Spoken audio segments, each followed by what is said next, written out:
हायवेवर दरोड्याच्या तयारीत असलेली टोळी एलसीबीच्या जाळ्यात. इज्जपवार पॅटर्नने 7 आरोपी गजाआड. 2 पिकअपसह तलवार रॉड जप्त. 10,89,000चा मुद्देमाल हस्तगत. हायवेवर वाहन अडवून दरोडे टाकणाऱ्या टोळीचा स्थानिक गुन्हे शाखेने मोठा कट उधळून लावला आहे.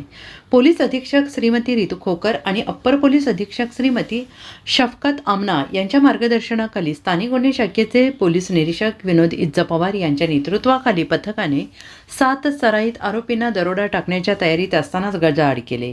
येरमाळा आणि कळंब हद्दीत हायवेवरून जाणाऱ्या वाहनांवर लूटमारीचे प्रकार वाढत असल्याच्या पार्श्वभूमीवर एलसीबीचे पथक रात्र गस्त पेट्रोलिंग करत होते आणि याच दरम्यान कळंब केज रोडलगत कळंब शहरातील द्वारका नगरीजवळील बंद पेट्रोल पंप परिसरात संशयास्पदरित्या 2 पिकअप वाहने आणि काही इसम थांबलेले दिसून आले. या पथकाचे वाहन पाहताच काही इसम पळून जाण्याच्या तयारीत असताना पोलीस अंमलदारांनी तात्काळ कारवाई करत त्यांना जागेवरच ताब्यात घेतले.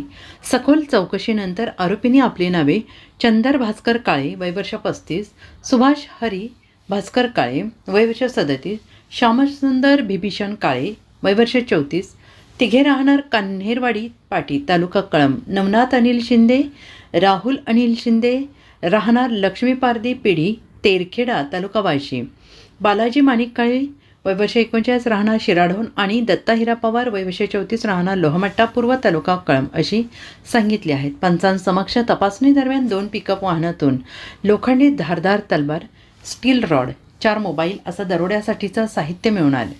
आरोपींकडून एकूण 10,89,000 रुपयांचा मुद्देमाल जप्त करण्यात आला आहे. या प्रकरणी पोलीस ठाणे कळंब येथे गुन्हा दाखल करण्यात आलेला आहे. तपासात या सर्व आरोपींवर यापूर्वी दरोडा, जबरी चोरी, वाहन चोरी यासारखे गंभीर गुन्हे दाखल असल्याचे निष्पन्न झाले आहे.